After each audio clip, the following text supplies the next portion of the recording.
So what's the difference between, if you're looking at builders looking to get into residential versus commercial?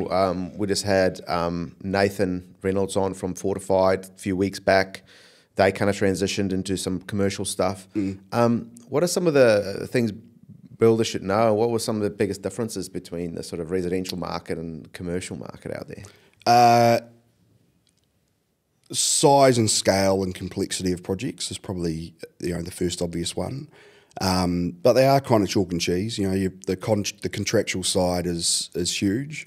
So working under a 3910 contract, and obviously on the size and types of those projects, you end up with a client side team as well. So a client side project manager, a client side QS. The consultant teams are bigger. So everything's bigger in scale. Everything's a lot more professional in terms of how you have to deliver things, how you deliver and get variations or programs and extensions of time. So it's a very different beast. Yeah. And as I say, the contractual side is probably the key component to that. Yeah. So what's some sort of ways that builders can sort of protect themselves better when they transition into that commercial space?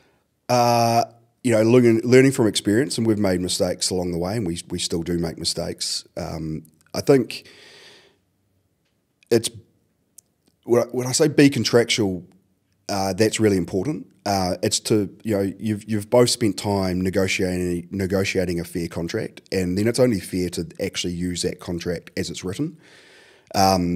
We as builders, we're always pretty nice guys, and we want to maybe not charge that variation or whatever it might be.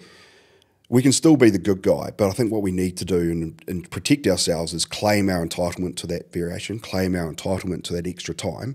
And we can still be the good guy and not charge for that, but at least we've protected our entitlement and we've got that up our sleeve. Yeah. I think that's really important to respect that the contract's been written, and we just need to administer that contract as it's written and fair. Yeah.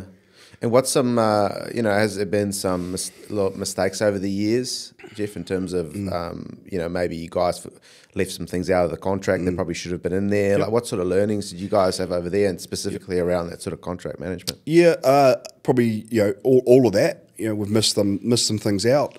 We've been trying to be the good guy. Oh, we won't charge for that extension of time or whatever, and no one thanks you for that at the end of the job. And, when it does, you might have had a contractual entitlement to claim an extra month, and the job ends up, you don't claim it, the job ends up going 2 weeks late. You feel aggrieved because you feel you've done a great job by getting it back to within a couple of weeks. The client feels all hot on, but the date's back here because you haven't claimed that entitlement. So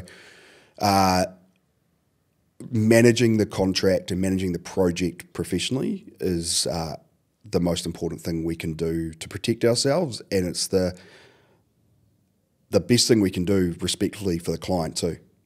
Yeah. Yeah, absolutely. And it keeps everyone honest, and it keeps everyone on the same page, right? Absolutely. Yeah. And it's not hard to do, but it's a discipline thing. It's a consistency thing. Programs, managing, marking up your contractual program every single week, knowing if you're getting behind, if it's your issue, how you're going to mitigate that. If it's a client delay, notifying them. In the 3910 contract, there's a responsibility for the contractor to provide early warning to the client that there might be a delay on something. So there's a lot of work within that contract that you need to do, and we've made a lot of mistakes by not following the contract properly in the past, and it only bites you in the ass later, eh? Yeah. A lot of builders aren't great at, they're probably the first to say, aren't great at systems and processes and so forth. How important are those when it comes to commercial operation versus just like a resi renovation? It's what we live and breathe. Unfortunately, it's what we do all day, every day. And we've been on a journey of growing that too. Tom, the youngest brother, has been... it was one of his core roles was delivering that systems and process, and we've got a fantastic process now. 7 years ago when we first started, we came from a big corporate background, and Matt and I, especially on the delivery and quantity surveying side, when the company was small, we were able to be across everything and know everything. And as you get bigger, systems and process becomes so important. And again, we're not perfect by any stretch. There's a whole heap of processes there that don't get used yet, but we just want to be continually improving on that, and always trying to improve, always making sure we focus on one thing at a time. So, we send out every week, every Friday, we send out an email to the team, and it's about coaching and development.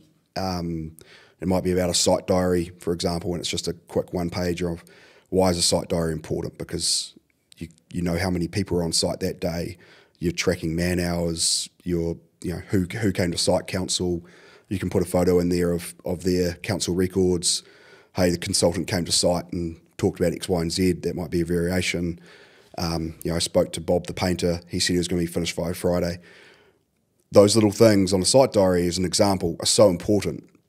If you come back later and Bob didn't finish the painting by Friday, he took a week longer, you can actually go back and evidence something. You can, an extension of time if the weather was bad, you can sort of evidence that, hey, there was rain and everyone had to leave site by midday.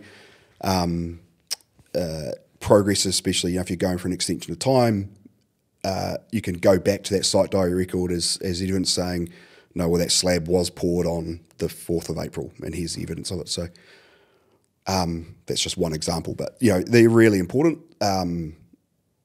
Really important for training and development, and consistently trying to improve. Yeah, it's almost the better your processes are, the less you have to rely on human. The less human error comes into effect, right? Yeah. There's no systems and processes, then it all comes down to the person. Yeah. But when the systems and processes are in place, then it's actually less pressure on the person, and you just follow the process. Yeah, look, that's true, but it's also shit in, shit out, right? At the end of the day, people still need to input this stuff, so it's important that our people understand the importance of things. We give them good training to do that, and we give them enough space to be able to do that too. So for us, a lot of that comes from our site management team. So probably in the past, we haven't had enough site management on the ground, and then those systems and processes don't get done because that guy's having to run around all day managing things. So we've now got more site managers on projects that allows them actually to step back, do their QA, do their health and safety, do their document control, their RFIs well. Yeah.